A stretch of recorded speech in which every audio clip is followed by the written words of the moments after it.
Across forgotten landscapes, ancient hands carved symbols into stone that still refuse to explain themselves.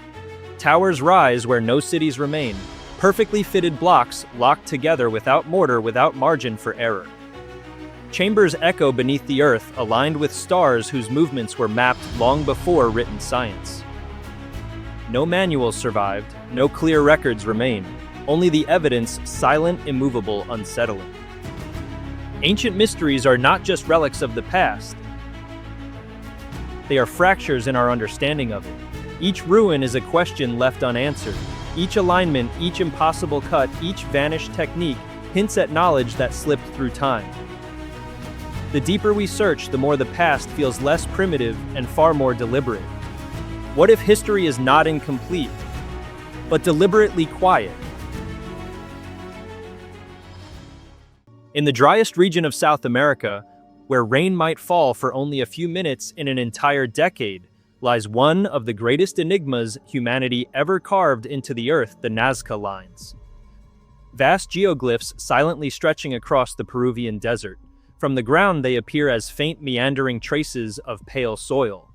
But from above, an astonishing scene unfolds, a colossal map of stone and sand where the lines transform into monkeys, birds, whales, snakes, spirals, and hundreds of other strange symbols spanning dozens of kilometers.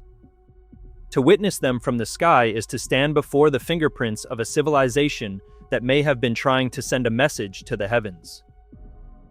The Nazca region lies about 400 kilometers south of Lima in a flat, arid valley between the Andes. Here, over 450 square kilometers of desert are covered by hundreds of geoglyphs.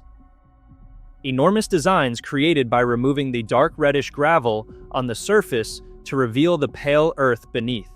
What's astonishing is their near-perfect precision, despite being made more than 2,000 years ago with only the simplest tools.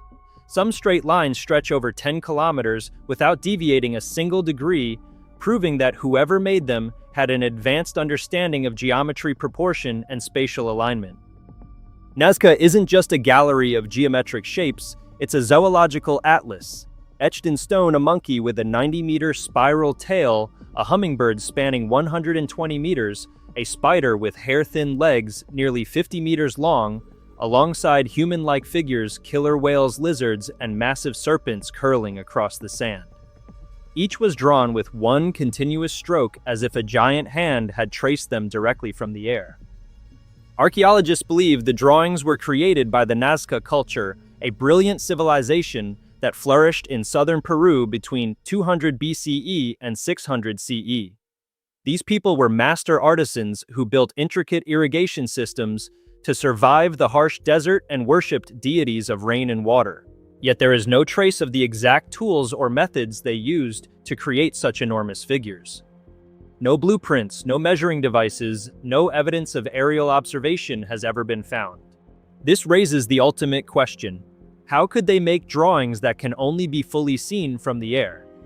At that time, there were no hot air balloons, no aircraft, and no way to view the entire landscape from above. And that is the heart of one of the greatest archaeological mysteries in human history. Modern scholars have proposed many theories to explain the method behind the Nazca lines. Some suggest that the people first drew small-scale sketches on the ground, then used a network of rope, stakes, and grids to enlarge the figures to monumental size, like projecting a map onto the desert floor. By walking along the ropes, they could keep the lines straight or curve them precisely according to a preset design. However, the problem remains: the accuracy is simply too perfect. Some straight lines run for kilometers, yet deviate by only a few centimeters, something that requires advanced knowledge of Euclidean geometry, angular measurement, and even astronomical alignment principles. Concepts we didn't believe ancient people had mastered at such a level. Some figures are symmetrical along two axes, a feat that seems almost impossible without a bird's-eye view. Modern researchers have tried to recreate one of the hummingbird figures using pegs and ropes. Even with modern surveying equipment, their results were less smooth and balanced than the originals. This led to a bolder question. Could the Nazca people have known how to fly? Is it possible they built primitive hot air balloons to rise above the ground and guide their work? In 1975, American engineers constructed a balloon called Condor using only materials available in ancient Peru, woven cloth and rope, and remarkably, they succeeded in flying it. Technically, it proved that ancient people could have done it, but to this day, no archaeological evidence of balloon making has ever been found among Nazca artifacts. And so, amid science and speculation, the shadow of myth returns. Some unorthodox thinkers, like Erich von Däniken, believe the Nazca lines were signals to extraterrestrials and ancient runways meant to guide alien spacecraft. From the air, the long parallel lines and intersections indeed resemble primitive airstrip markers or navigation maps. The animal figures they claim could be symbols or codes meant for communication with beings from beyond Earth. Naturally, mainstream scientists reject this idea. Yet what troubles them is this: even after decades of study, no one has offered a completely satisfying explanation. One of the most intriguing questions about the Nazca lines is what they were truly created for. Many archaeologists believe these giant lines were not meant to be viewed from the sky, but rather to be walked upon. According to this view, the Nazca people performed ceremonies to pray for rain and give thanks to the gods, moving along the lines in large ritual processions to connect with deities who controlled water, the only source of life in the arid desert. The animal figures such as birds, snakes, and whales may have symbolized natural forces, especially water and fertility. Another group of scholars noticed that many of the straight lines align with the rising and setting points of the sun, moon, or constellations, suggesting that the Nazca lines could have been a gigantic astronomical map, a tool for calculating agricultural seasons, predicting weather, and orienting space. However, upon closer examination, researchers discovered that many figures have no connection to celestial or agricultural themes, nor do they follow any recognizable ritual pattern. This diversity and lack of uniform logic led scientists to conclude that the Nazca lines were not created for a single purpose, but rather represent an intersection of religion, astronomy, and art, reflecting the complex worldview of a civilization long vanished. Amazingly, after more than 2 millennia, the Nazca lines remain almost intact. The secret lies in the desert itself, a climate so dry, windless, and stable that erosion is nearly non-existent. The region receives barely 20 minutes of rain per year, enough to preserve the pale underlayer indefinitely. Nature, harsh yet protective, has unintentionally guarded the messages of the ancients for thousands of years. But modern activity threatens this fragile legacy. Tourism and road building have already damaged some figures, prompting UNESCO to implement drone and satellite monitoring to protect this unique World Heritage Site. In recent years, Japanese and Peruvian researchers have identified over 150 new figures using AI and high-resolution satellite imagery. Some, such as cats, whales, snakes, and humans, may be older than the famous ones, challenging our entire timeline of Nazca culture. Yet despite all this new data, the central mystery endures: who made them, and how did they achieve such impossible precision? Standing in the Nazca desert feels like hearing a language long forgotten, written in dust and sunlight. Perhaps these lines were prayers for rain, or maps of the stars, or perhaps they were messages for eyes watching from above. Whatever their purpose, the Nazca lines remain a monument to the intellect, faith, and imagination of ancient humanity. People who, in their own mysterious way, connected the earth and the heavens, leaving behind a question that still echoes through time. Rising above the clouds of Cusco, where thin mountain air meets the sacred Andes sky, lies a fortress that should not exist, at least not by the limits of ancient technology. Sacsayhuaman, with its towering walls of stone weighing hundreds of tons, defies everything we know about engineering, physics, and even human possibility. The blocks fit together with microscopic precision, yet no mortar holds them in place. They've endured earthquakes, centuries, and conquest, but not explanation. Who carved these stones? How were they moved to the heights of the Andes without wheels or steel?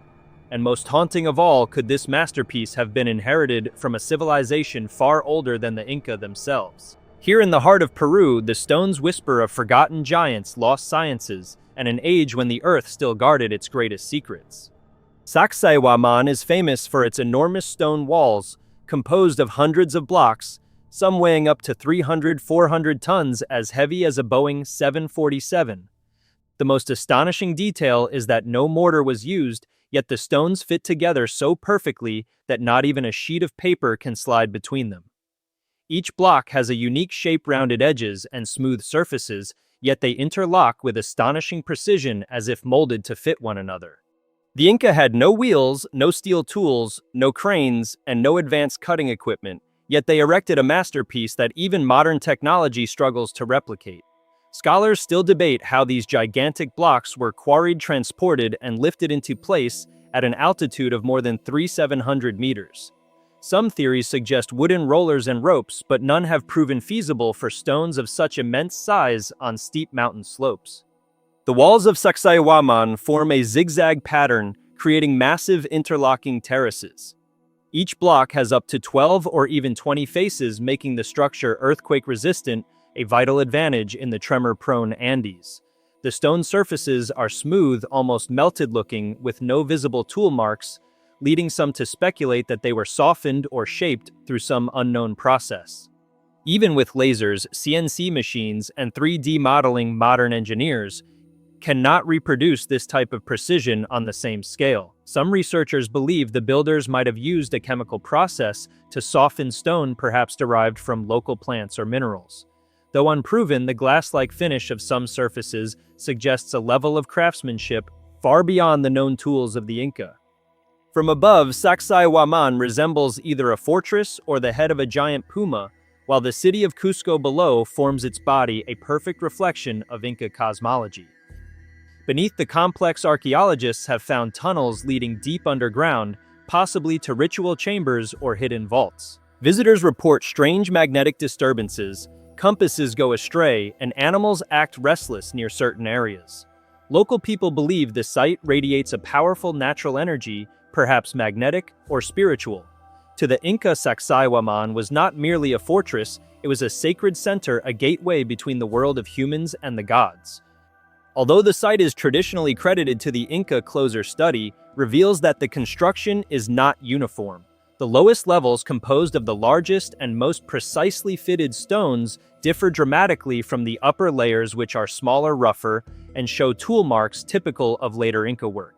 This discrepancy has led to a bold hypothesis: the foundation stones might predate the Inca Empire by thousands of years. The Inca may have simply inherited and expanded an already ancient structure, adapting it for military and ceremonial use. Geological evidence supports this theory.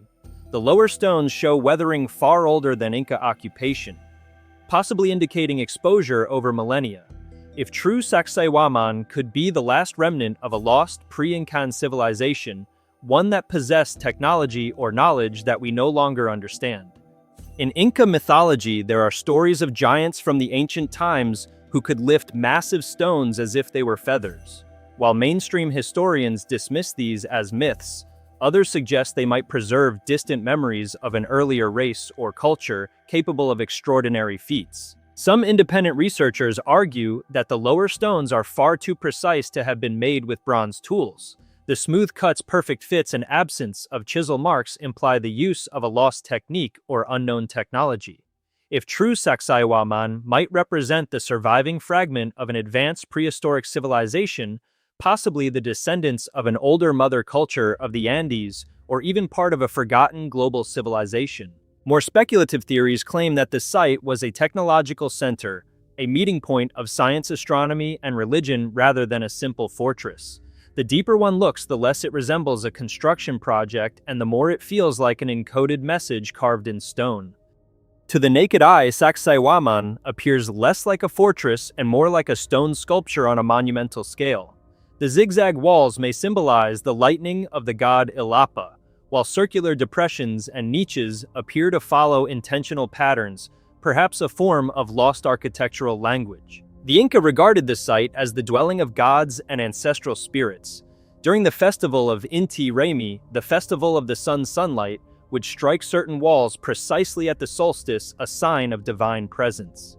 If an older civilization truly built the foundations, the Inca might have been spiritual heirs rather than original builders, inheriting something they too could not fully understand.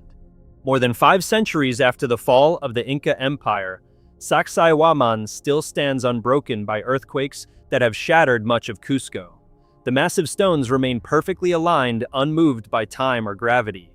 Modern engineers admit that even today, constructing such a complex at this altitude, nearly 4,000 meters without cranes, power tools, or vehicles would be nearly impossible. The deeper one studies it, the more it feels like a message from another age, built with knowledge lost to history. Today, Sacsayhuaman remains a sacred site to the people of Peru. Travelers from around the world come not just to see the walls, but to feel the silence embedded in the stone, to touch the past that refuses to fade. At sunset, under the golden light of the Andes, the fortress seems alive, whispering of a civilization that once understood the earth and energy in ways we can no longer grasp. Perhaps that is Sacsayhuaman's true gift, a reminder that the earth still holds secrets older than science, and that humanity's greatest knowledge may yet lie buried beneath the stones we have long forgotten. In the arid Supe Valley, about 200 kilometers north of Lima, Peru, lies what once seemed like nothing more than a series of dusty mounds. Yet beneath this veil of time rests a secret that astonished archaeologists. Caral, the oldest known city in the Americas, dating back to around 2600 BCE, contemporaneous with the earliest Egyptian pyramids and the temples of Mesopotamia. There are no statues of pharaohs, no writing, no traces of war, only stone platforms, ancient stairways, and the remnants of a civilization that disappeared without a trace. If Caral truly existed at the same time as ancient Egypt, yet vanished without leaving a single written word, what do you think happened to its people? Share your thoughts in the comments below. Caral was uncovered in the late 20th century when archaeologist Ruth Shady Solis realized that what had been dismissed as simple ruins were in fact the remains of a large, meticulously planned urban center. 6 pyramids, a deep circular plaza, roads, elite residences, neighborhoods, temples, and irrigation systems all appeared in a land where there was no evidence of metal wheels or written language. Even more astonishingly, Caral existed in peace. There were no city walls, no warriors, and no weapons. This was a civilization that reached a remarkable level of social and architectural complexity without violence, a rare phenomenon in human history. The pyramids of Caral were not built from massive stone blocks like those of Giza, but with a unique technique called shikra, woven reed bags filled with gravel and river stones. This seemingly simple method concealed remarkable sophistication. When the earth trembled, the shikra bags acted like elastic cushions, absorbing seismic energy and dispersing it outward, allowing the structures to remain intact through thousands of years of earthquakes. Thanks to this ingenious design, Caral is considered one of the world's earliest earthquake-resistant cities. Every layer of stone and every placement of gravel was deliberate, reflecting a deep understanding of engineering, mathematics, and urban planning, proof that the people of Caral not only knew how to build, but also how to live in harmony with the forces of nature. When archaeologists dug deeper, they found musical instruments made from bird bones, flutes, horns, and pipes arranged according to specific tones. They discovered ritual altars, traces of sacred fire, and offerings likely dedicated to the sun or agricultural deities. On walls and floors, they uncovered spiral symbols, possibly representations of energy or cosmic cycles revered by the Caral people. These findings revealed that they didn't just build. They lived within a profound spiritual world where religion, music, and nature coexisted in harmony. Caral was also a thriving trade hub. Artifacts uncovered there include seashells from the coast, dried fish, cotton, minerals from the highlands, and products from the Amazon. This proves that Caral was not isolated, it was the heart of a vast trade network connecting diverse ecological zones where people exchanged goods, beliefs, and culture. It is likely that Caral became the cradle from which later Andean civilizations, Nazca, Moche, and even the Inca would eventually arise. The greatest mystery of Caral does not lie in its pyramids or ancient instruments, but in the question that has haunted archaeologists for decades. Who built this city and why did they disappear? Across the entire site, no human remains, signs of warfare, or traces of fire and destruction have ever been found. There are no cemeteries, no fortifications, and no evidence of natural disasters. Everything seems as if the inhabitants simply left, abandoning their temples, homes, and entire culture in silence. This emptiness confounds researchers. A civilization as organized, advanced, and spiritual as Caral could not have vanished by accident. Perhaps something, a natural disaster, climate change, or even a spiritual shift compelled them to walk away instead of collapsing. One of the most widely accepted theories for Caral's disappearance is ancient climate change. Soil and pollen samples from the site reveal that the Supi Valley once endured periods of prolonged drought, alternating with intense floods which caused the agricultural system to collapse. The river that had sustained Caral gradually changed its course, water became scarce, and the land lost its fertility. As food supplies dwindled, the inhabitants may have been forced to abandon their homeland in search of new places to survive. However, what remains puzzling is that the city's structures are still intact, showing no signs of destruction. This strange preservation suggests that although the climate theory is plausible, it still cannot fully explain why Caral vanished so quietly without leaving any trace of chaos. Some researchers believe that Caral was not an isolated city, but rather one center within a much larger civilization, the Norte Chico civilization. According to this view, Caral was one of several ancient urban centers along the Pacific coast, connected by a network of religious and commercial hubs. If true, the disappearance of Caral might reflect a regional transformation, perhaps a large-scale natural disaster, or the shifting of power to another center. Beyond science, others propose more mystical theories. Some alternative archaeologists argue that Caral was a remnant of a far older civilization, one that may have predated Egypt and Sumer. They point to the city's advanced architecture, precise geometry, and religious symbolism as signs that the builders of Caral inherited knowledge from a vanished culture erased by a global catastrophe. The spiral carvings, solar alignment of the temples, and symmetrical planning all suggest an understanding of astronomy and natural energy that seems far ahead of its time. For this reason, some even call Caral the Atlantis of the Americas, a forgotten city buried beneath the sands of time. Scholars also wonder, why did humanity forget about Caral for millennia? While the pyramids of Egypt and temples of Mesopotamia were celebrated, Caral remained unknown until the 20th century. Could it be that the Caral civilization once held greater influence, but its memory was buried beneath the rise of later cultures? Or perhaps this is simply the destiny of all civilizations, to rise, to shine, and to fade, leaving behind questions that history cannot answer. Today, Caral is recognized by UNESCO as a World Heritage Site, one of South America's most significant archaeological treasures. Archaeologists continue to decode each stone and artifact, seeking clues to the people who built this city. Yet despite decades of research, Caral remains silent. It tells no names of kings, no written records, only a story whispered through windstone and sand. The eternal question of Caral. Caral remains one of humanity's greatest mysteries, a civilization that built pyramids without war, created music without writing, and vanished without a trace.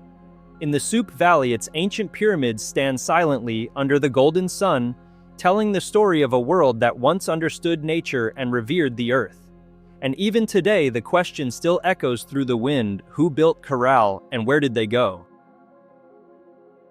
High in the Peruvian Andes, where clouds brush the peaks and echoes fade between stone cliffs, stands a fortress so extraordinary it seems almost impossible.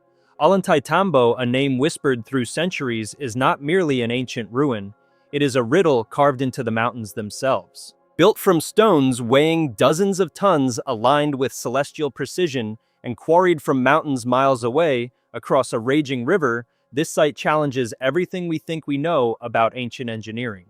Was it truly the work of the Inca, or the legacy of a civilization even older, whose secrets vanished into the mist? Even today, as the sun sets over the sacred valley, its massive walls glow gold beneath the thin mountain air, silent, defiant, and waiting for someone to finally uncover the truth behind one of humanity's greatest enigmas. Perched more than 2,700 meters above sea level, Ollantaytambo rests within the sacred valley, a region the Inca regarded as the center of the cosmos, the place where gods descended to earth. From afar, visitors can see gigantic terraces clinging to the mountain slopes, as if forming stairways ascending directly into the heavens. The entire site reflects a perfect fusion of art, mathematics, and astronomy, showcasing the unmatched precision of Inca engineering. Geographically, it occupies an ideal defensive position, mountains to the rear, the raging Urubamba River in front, and sheer cliffs on both sides. No one knows exactly why the Inca chose such a dangerous and difficult location for construction. Yet perhaps it was precisely this place where earth and sky seemed to meet that imbued Ollantaytambo with its unique sacred aura. What makes Ollantaytambo extraordinary is not only where it stands, but how it was built. The granite and andesite blocks here are immense, many weighing between 50 and 100 tons. Yet they are fitted together so precisely that even a razor blade cannot slip between them. No mortar, no adhesive, and yet these walls have withstood centuries of earthquakes without collapsing or cracking. When sunlight grazes the surfaces, one can see cuts so perfect they resemble machine work, forming interlocking polygons that defy simple geometry. Archaeologists call this technique living stone masonry, an art that remains unreproducible even today. Among the many constructions at Ollantaytambo, none is more iconic than the Wall of the Six Monoliths. 6 massive stones, each about 4 meters tall and weighing over 60 tons, stand perfectly aligned like colossal doors.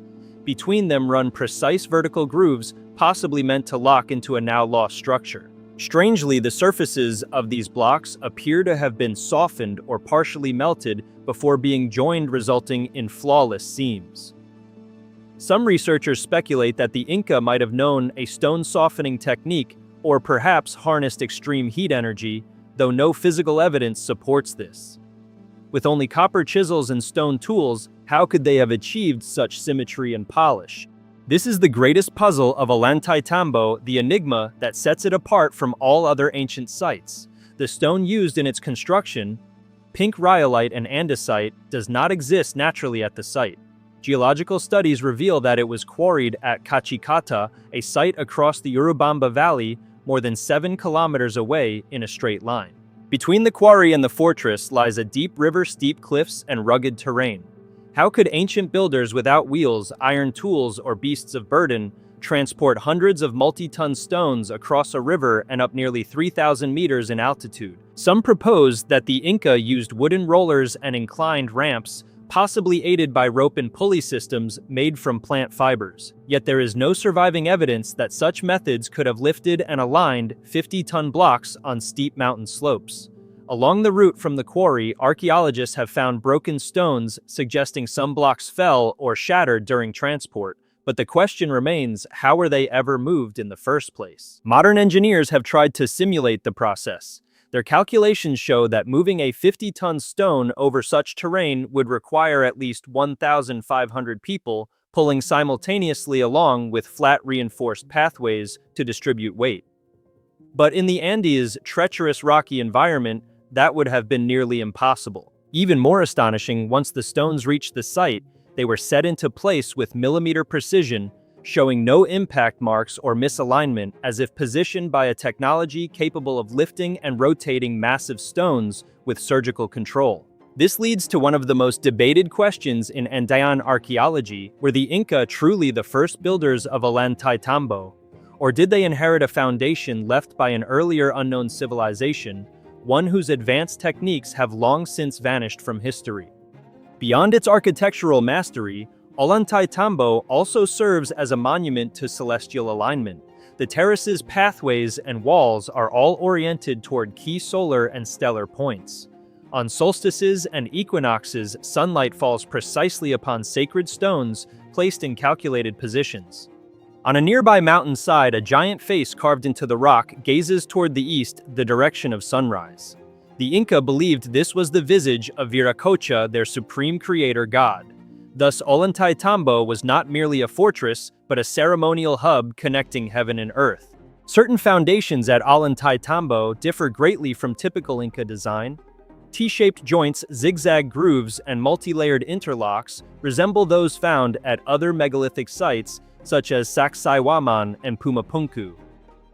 Some scholars believe that when the Inca arrived, they built upon the remains of a much older civilization, perhaps pre-Inca or even more ancient.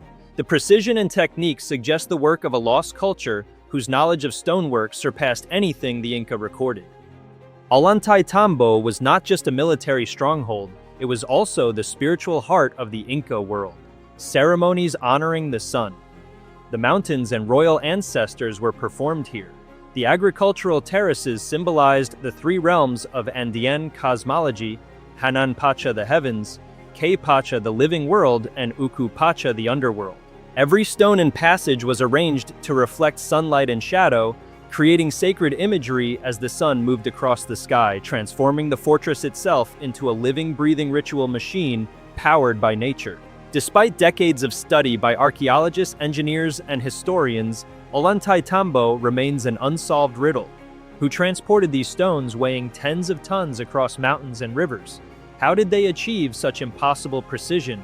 And why choose such a remote and unforgiving location for a monument of this magnitude? Some believe it represents the pinnacle of Inca ingenuity, while others suspect it is the legacy of a lost civilization older and wiser than recorded history remembers. Whatever the truth, Ollantaytambo still stands among the clouds of the Andes, a silent witness to a mystery that transcends time itself.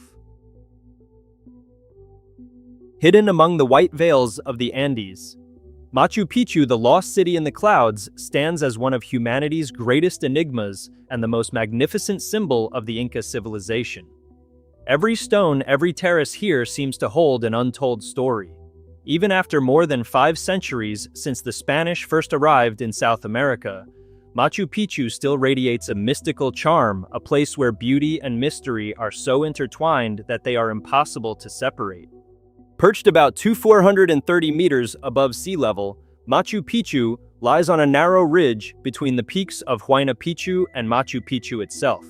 Surrounded by steep cliffs and the winding Urubamba River, glimmering like a silver serpent below the city, is almost entirely hidden from view. When explorer Hiram Bingham stumbled upon it in 1911, he was stunned to find an intact stone city concealed by the jungle as if time itself had frozen for centuries. Machu Picchu is not only an architectural wonder, but also a testament to harmony between humanity and nature. The buildings flow with the shape of the mountain, and terraces descend like waves, turning a steep slope into a sustainable ecosystem. The Inca did not conquer the mountain they lived with, it transforming a harsh landscape into a perfect balance of engineering and spirituality.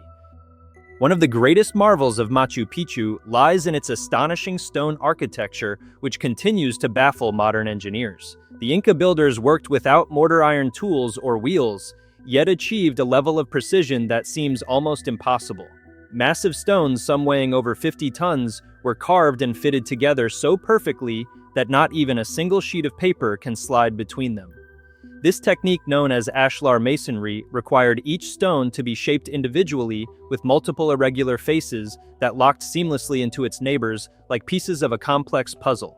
The result was not only elegant but extraordinarily resilient. In a region prone to powerful earthquakes, these interlocking walls could shift slightly and then settle back into place without collapsing, a feat of design that many modern structures still fail to replicate. Unlike the rigid symmetry of Western architecture, the Incas' construction embraced nature's irregularity, giving the city both strength and grace. Every block of stone carries evidence of human patience, mathematical insight, and spiritual devotion, as if the builders sought not merely to erect walls, but to create a living harmony between engineering art and the sacred spirit of the mountain itself. Machu Picchu's design reveals the Incas' deep understanding of the heavens. At its heart lies the Intihuatana, the place where the sun is tied, believed to be an astronomical observatory used to mark the solstices. During specific times of the year, sunlight strikes precisely calculated corners, signaling the change of seasons, vital information for Inca agriculture. Other structures, such as the Temple of the Sun and the Room of the Three Windows, are also aligned with solar paths, reflecting their sacred belief that the sun was the supreme deity giver of life. From this perspective, Machu Picchu was more than a city. It was a cosmic symbol, a sacred union of earth, sky, and humanity. One of the most extraordinary, yet often overlooked aspects of Machu Picchu is its hydraulic and ecological system, a masterpiece of engineering that reveals how deeply the Inca understood the forces of nature. Hidden within the terraces and stone channels lies a network of aqueducts that still amazes modern engineers. From natural springs located high above the city, water was carefully directed through a series of gravity-fed canals, flowing smoothly into storage basins and 16 stone fountains placed at precise elevations. This system distributed clean water for both daily use and ceremonial purposes, maintaining balance between utility and spirituality. More remarkably, it has endured for more than 5 centuries, surviving earthquakes, floods, and heavy rainfall without significant damage. The terraced slopes, often seen as mere farmland, were in fact a sophisticated system of drainage and soil stabilization, preventing erosion and landslides in the steep mountain terrain. Every channel, slope, and stone served a purpose, transforming Machu Picchu into a self-sustaining ecological organism centuries ahead of any modern concept of sustainable design or green technology. Among all the wonders surrounding Machu Picchu, none is as compelling or as elusive as the question of its true purpose. No surviving Inca document, carving, or chronicle ever mentions this mountain city. Even the Spanish conquistadors, who dismantled nearly every other Inca settlement, had no idea it existed. It was as if Machu Picchu had been deliberately erased from the collective memory of its people, hidden not only by geography but by silence itself. Why would a place of such grandeur, precision, and beauty be absent from history? Scholars have wrestled with this riddle for more than a century, offering theories as intricate as the stonework of the site itself. Some believe Machu Picchu served as the private estate of Emperor Pachacuti, the visionary ruler who expanded the Inca Empire to its greatest extent. The layout of elegant palaces, gardens, and ceremonial halls seems to reflect the refined taste and authority of a sovereign who wished to create a retreat above the clouds. Others see it as a sacred sanctuary, a spiritual refuge devoted to the worship of Inti, the sun god. Archaeological findings of female remains, ceremonial vessels, and sun-aligned temples support the idea of a place where priestesses and guardians maintained an unbroken dialogue with the divine. A third perspective views the citadel as a center of knowledge, a kind of celestial observatory where astronomer priests studied the movement of stars to predict the rhythms of agriculture and ritual. Yet despite their plausibility, these explanations remain fragments of a larger missing story. Perhaps Machu Picchu was never meant to serve one single function, but stood as a synthesis of royal spiritual and cosmic significance, a living bridge between heaven and earth. Modern esoteric interpretations go further still, suggesting that its placement corresponds to powerful geomagnetic lines of the planet like the ley lines of Western tradition, implying that the site was designed to channel the Earth's own energy. If so, the lost citadel of the clouds may not merely represent a triumph of Inca engineering, but a deliberate attempt to harmonize human presence with the unseen forces of the universe, a city built not only from stone but from spirit itself. Another mystery lies in Machu Picchu's sudden desertion. There are no signs of warfare or natural disaster. The inhabitants seem to have vanished quietly, leaving everything behind. When rediscovered, much of the city was intact, merely cloaked in moss and vines. Why would a city so magnificently built be forgotten? Was it abandoned due to a prophecy, or did it lose its sanctity after the fall of the empire? No one truly knows. Perhaps to the Inca, Machu Picchu had fulfilled its purpose and they departed as the sun set silently yet eternally. Today, Machu Picchu stands as one of the new 7 wonders of the world, attracting millions of visitors each year. Despite being scanned with lasers, photographed by satellites, and reconstructed through 3D models, the city still holds a veil of mystery that no technology can pierce. That perhaps is what makes Machu Picchu extraordinary. It is not merely an archaeological site, but a symbol of reverence for the unknown. In a world ruled by noise and logic, Machu Picchu continues to whisper through its stones and winds, reminding us that some secrets were never meant to be solved, only felt. High atop Mount Empato, over 6,300 meters above sea level, in the Peruvian Andes, a secret lay buried beneath the ice for more than half a millennium.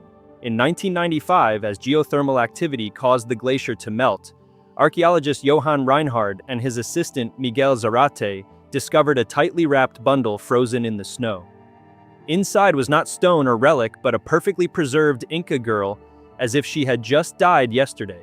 She would soon be known by a name that the world would never forget: Juanita. or more hauntingly, the Ice Maiden of Ampato.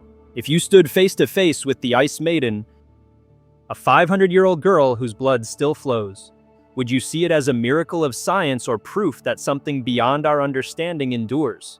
Share your thoughts in the comments below. Juanita's body was almost completely intact, preserved by the dry, stable cold at the mountaintop. When she was found, her skin still had a pinkish-brown tone, her thick black hair flowed over her shoulders, and her fingernails were untouched. Her facial features, from her round cheeks to her gently closed lips, were so lifelike that archaeologists remarked, "She looks like she's just asleep." The astonishing preservation felt miraculous, but the strangest mystery was yet to come: a 500-year-old mummy that still bleeds. When scientists brought the body down the mountain and began the thawing process, they witnessed something that defied all expectations. As the temperature of her body rose slightly, a few drops of dark red blood appeared around her nose and lips. Her soft tissues, the liver, heart, and lungs, remained intact. Even more remarkably, the proteins in her muscles and red blood cells were still preserved, an impossibility under normal circumstances after 5 centuries. This bleeding phenomenon stunned the scientific community.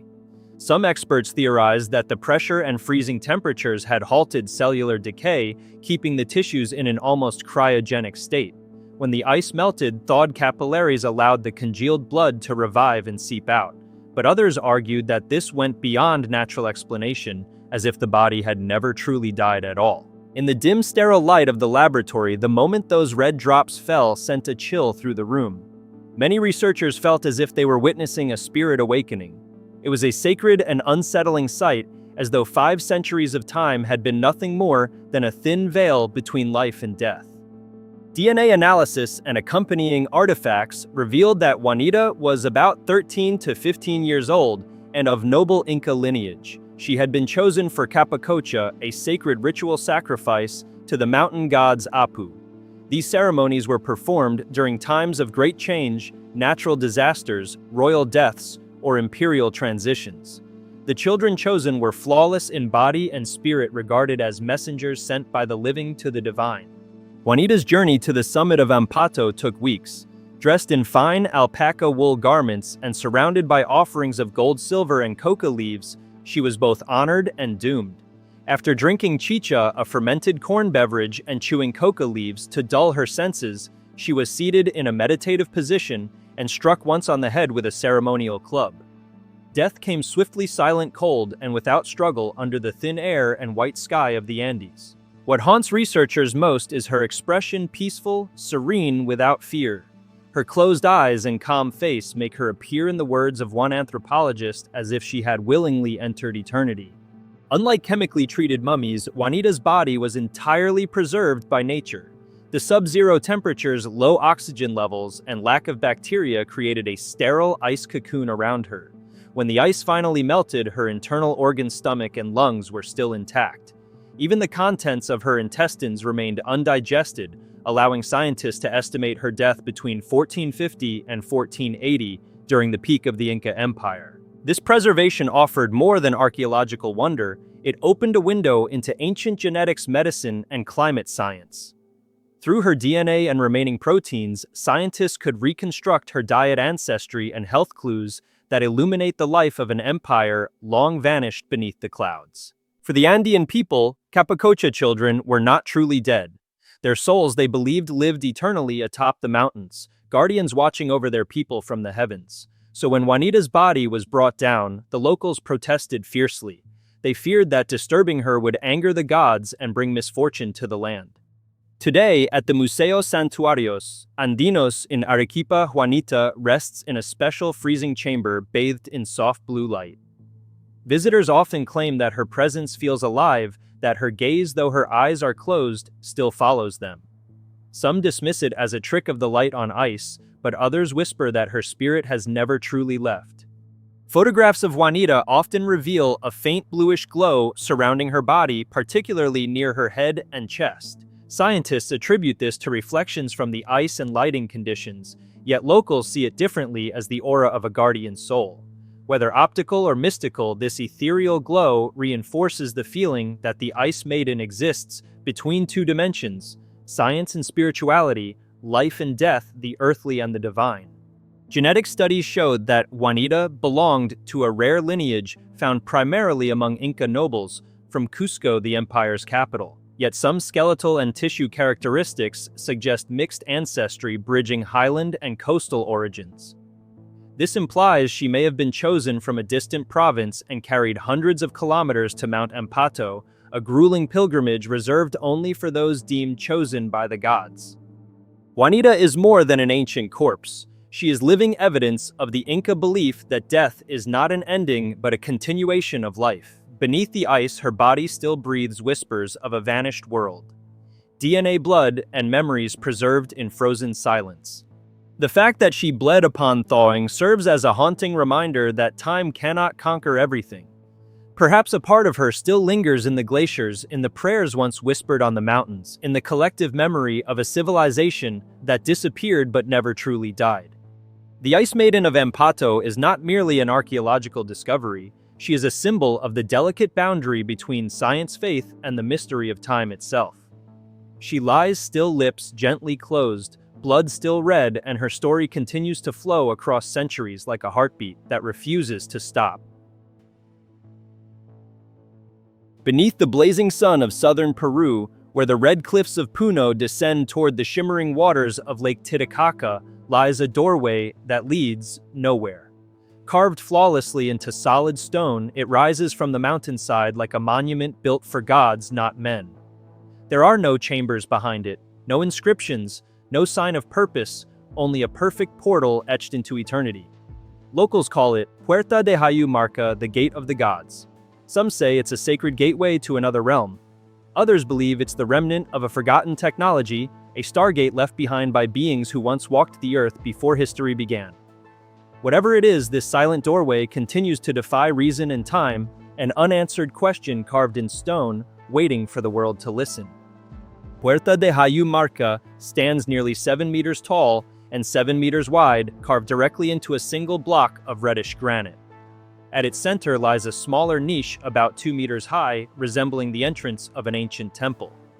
But when one approaches, it becomes clear that behind this door lies solid stone, no passage, no hollow, no hidden chamber.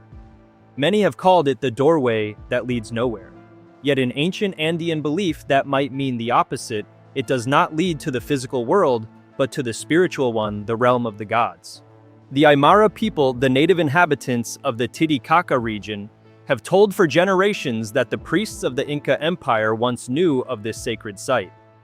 They believed that Puerta de Hayu Marca was a portal to the land of the gods, Hayu Marca, a gate that only chosen individuals could pass through. The most famous tale speaks of Amaru, a high priest of the Temple of the Sun in Cusco. When the Inca Empire fell, he fled from the invading Spaniards, carrying with him the golden disk of the sun god, a sacred artifact said to contain divine energy. Maru reached the shores of Lake Titicaca, and at the Great Stone Gate, he performed an ancient ritual. He placed the disk into a small hollow at the center of the portal. A blinding blue light filled the air, and the priest stepped through the gate, vanishing forever. To this day, that circular indentation remains visible at the heart of Puerta de Hayu Marca, like a fossilized moment when the worlds of gods and men briefly touched. While the legend evokes mysticism, the physical construction of the gate leaves scientists equally mystified. The stone surface shows no signs of primitive chiseling, no hammer marks, no tool impressions, no fractures typical of manual carving. Instead, the rock face is smooth, seamless, and unnaturally flat, so much so that one has the eerie impression it was melted and molded, not sculpted, layer by layer. Under close observation, the junctions between edges are almost perfectly perpendicular, despite the structure weighing tens of tons.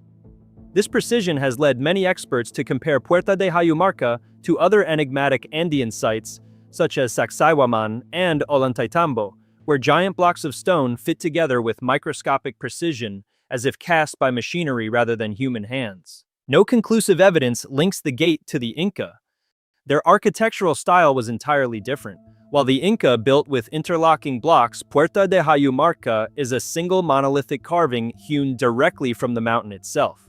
Some researchers suggest it might be far older than the Inca civilization, perhaps the work of a prehistoric culture lost to time, possessing technological mastery beyond what we can currently imagine. A more speculative theory, though fiercely debated, proposes that the mirror-smooth surface may have been achieved through a form of stone softening technology similar to what is suspected at Pumapunku, where massive blocks seem molded rather than cut. Others go further still, proposing that heat or high-frequency energy waves may have been used to restructure the stone's molecular lattice, effectively melting it before solidifying, a process far beyond the reach of any known ancient tools. If such a technique truly existed, it raises a question far greater than archaeology. Who created Puerta de Hayumarca, and what were they trying to communicate to those who came after? For decades, explorers and pilgrims have reported powerful sensations of energy near the site. Some describe dizziness, tingling, or a mild electric charge running through their bodies. Electronic devices placed near the stone often malfunction or shut down unexpectedly. Physicists who measured the area's magnetic field noted minor but unusual fluctuations not fully explainable by geology.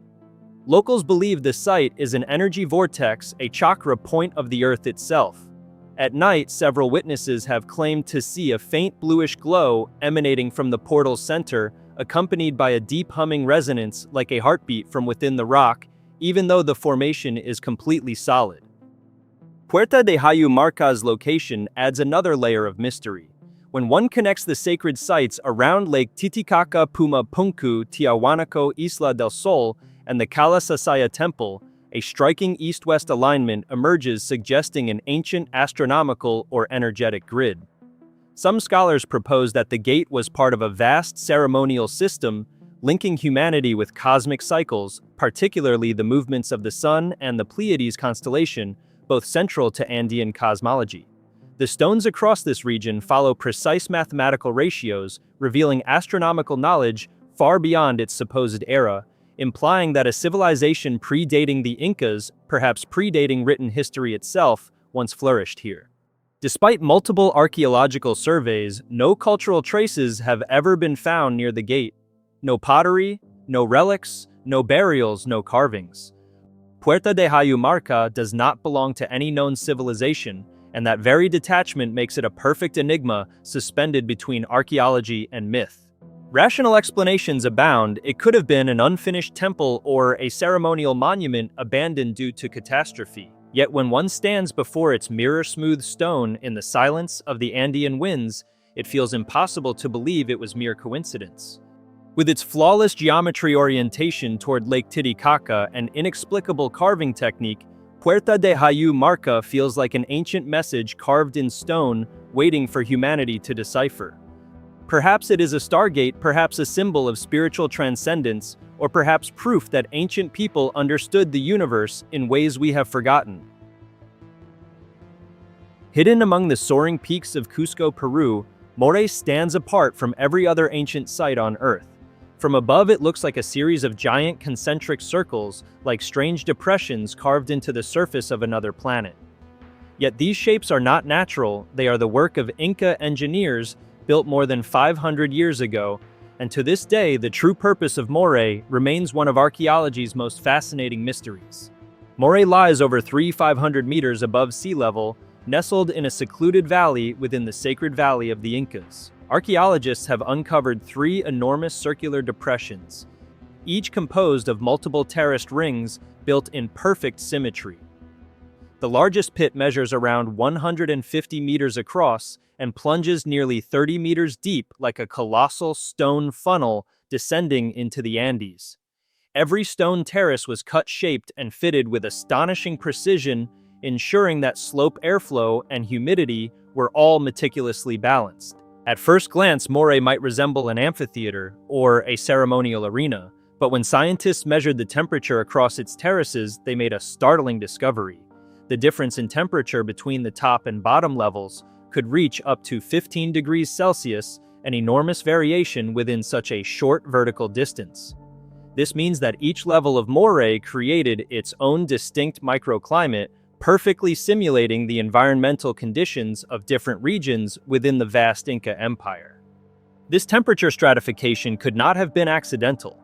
The orientation of the terraces, their angle toward the sun, the depth of the depression, and the materials used in construction all seem to have been designed intentionally to generate different microclimates within the same site.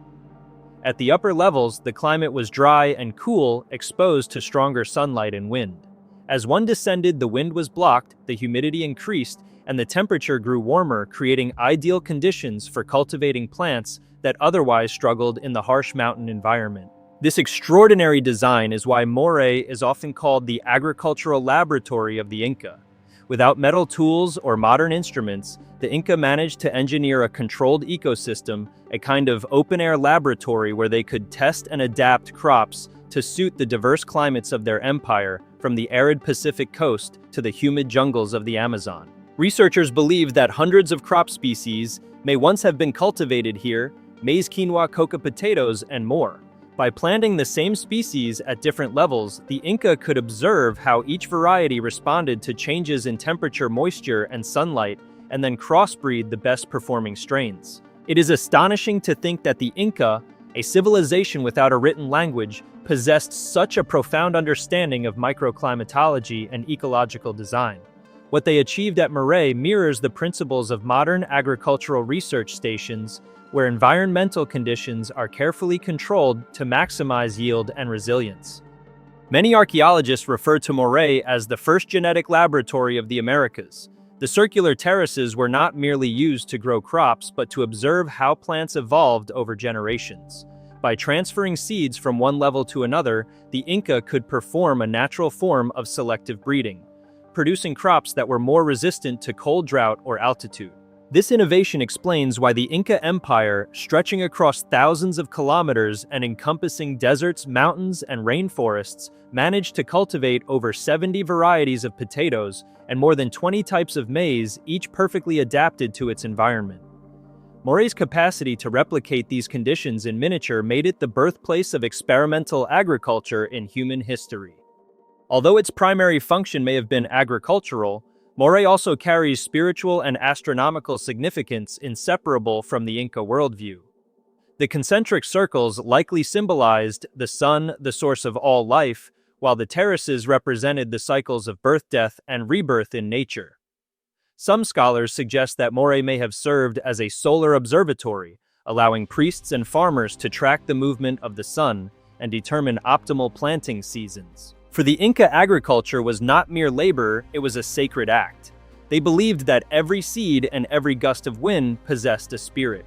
In this sense, Moray was not just a place of experimentation, but a sacred bridge between humans and the divine, a temple dedicated to Pachamama, the Earth Mother. What's truly remarkable is that Moray still functions almost perfectly today.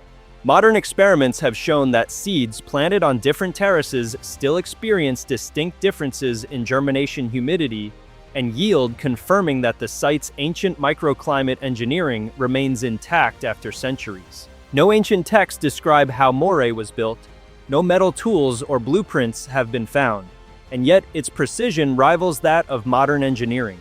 Scholars believe that Moray's construction was the result of many generations of observation and experimentation, reflecting a scientific mindset far ahead of its time, one that the modern world is only beginning to understand.